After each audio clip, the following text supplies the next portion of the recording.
Hello friends, स्वागत है आप सभी का अपने इस YouTube channel Saraswati commerce academy. आज हम फ्रेंड्स बात करने वाले हैं नेशनल स्कॉलरशिप 2020 के बारे में। आप सभी बच्चों को बहुत ही कन्फ्यूज़न होगी कि प्लस टू के बाद हमें कौन कौन सी स्कॉलरशिप जो है मिल सकती है। अब हम स्कॉलरशिप की बात करें, स्कॉलरशिप भी काफ़ी टाइप्स की होती हैं।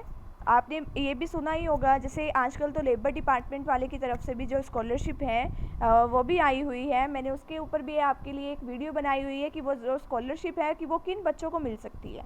आप वहाँ उस वीडियो को चेक कर सकते हो। मैं इस वीडियो के अंदर उस वीडियो का लिंक जो है डिस्क्रिप्शन बॉक्स में दे दूँगी, आप वहाँ से उसे चेक कर सकते हो।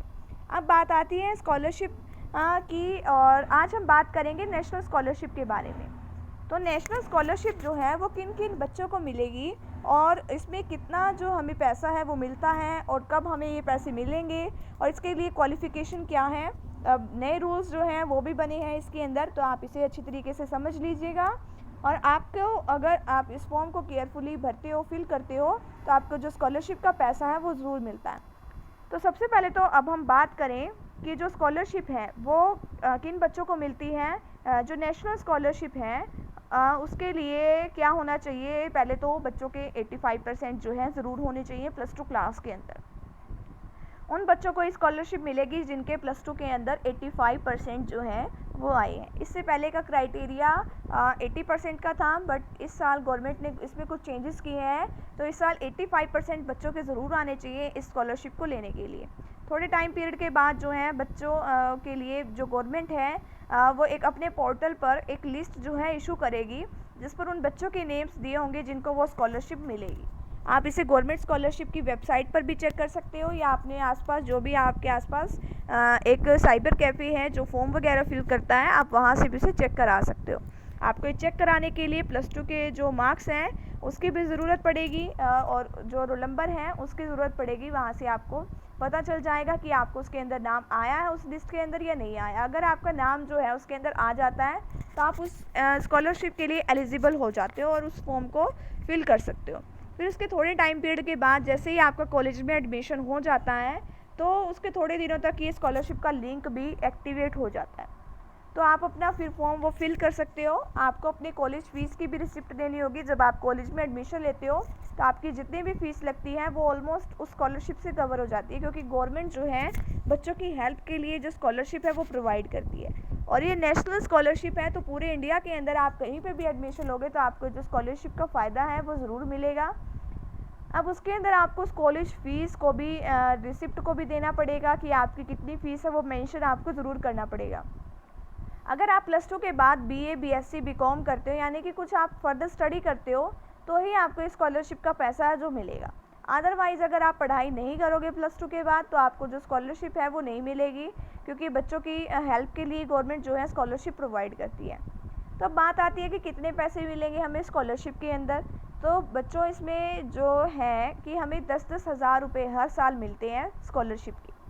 नेशनल स्कॉलरशिप का रूल है कि 10-10 हज़ार रुपये हमें मिलेंगे, यानी 3 सालों तक हमें जो है पैसे मिलेंगे। ये जो स्कॉलरशिप की जितनी भी अमाउंट होती है वो कैसे मिलती है हमें, वो हमें इस तरीके से मिलती है कि हमने यानी कि किस पढ़ाई में क्या हम पढ़ाई करने वाले हैं आफ्टर प्लस टू, तो उस हिसाब से हमें इसकी अमाउंट जो है वो मिलती है। बीए, बीएससी, बीकॉम में इसकी अमाउंट जो है 10,000 पर एनम होती है, यानी कि हर साल हमें 10-10 हज़ार रुपये मिलते हैं।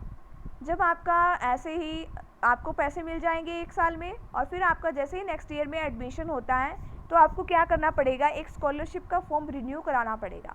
आपको जो पिछला फॉर्म है वो आपको लेके जाना पड़ेगा, और जो आपको जो भी कॉलेज की आपकी रिसिप्ट होती है फिर फीस की आपको फिर से वो लेके जानी पड़ेगी, और फिर आपका फॉर्म वो है रिन्यू हो जाता है। आप खुद भी आप इसको फिल कर सकते हो।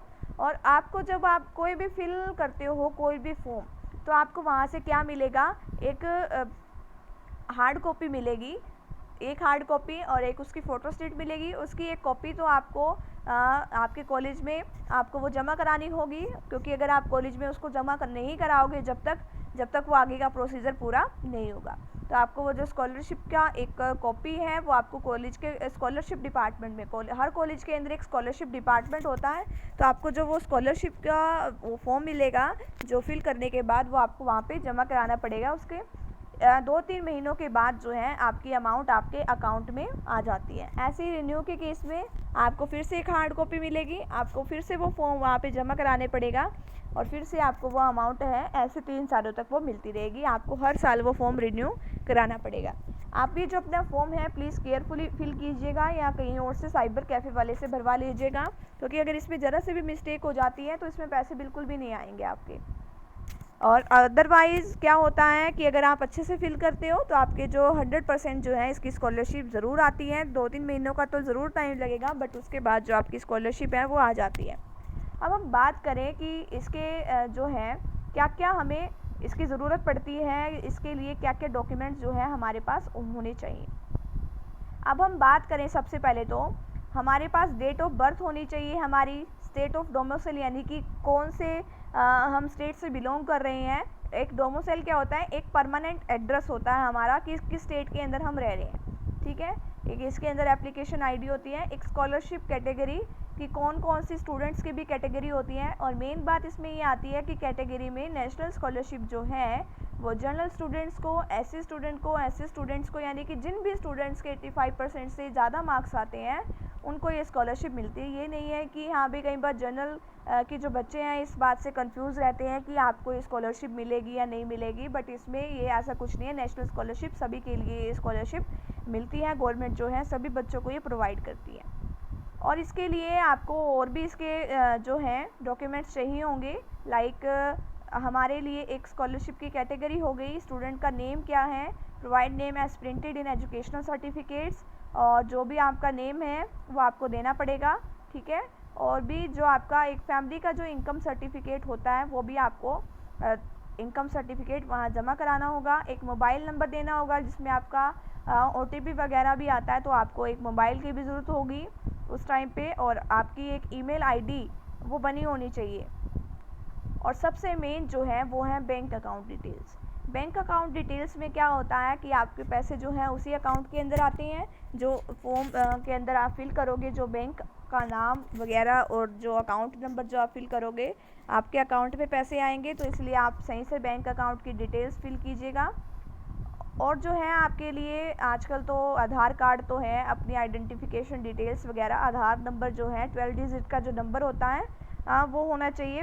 और आपके लिए इसमें आपकी जो घर की जो इनकम सर्टिफिकेट है वो आपको देना पड़ेगा। एक स्कैन फ़ोटो जो भी आपकी होती है वो देनी पड़ेगी। स्कैन फ़ोटो का मतलब क्या होता है कि वहाँ आपकी फ़ोटो जो है स्कैन हो जाएगी, या आप घर में भी स्कैन कर सकते हो अगर आप घर में इसको फिल कर रहे हो फॉर्म को। और आपका सिग्नेचर की भी ज़रूरत पड़ेगी, उसको भी पहले स्कैन करेंगे, फिर हमें सिग्नेचर जो है उसके अंदर फिल करेंगे। तो इसके लिए ये डॉक्यूमेंट्स की ज़रूरत होती है। और जो ये स्कॉलरशिप है वो सभी स्टूडेंट्स के लिए होती है, इसीलिए इसके लिए चिंता करने की ज़रूरत नहीं होती कि हमें जो स्कॉलरशिप है मिलेगी या नहीं मिलेगी। तो आपकी स्कॉलरशिप के लिए all the very best. Thank you very much.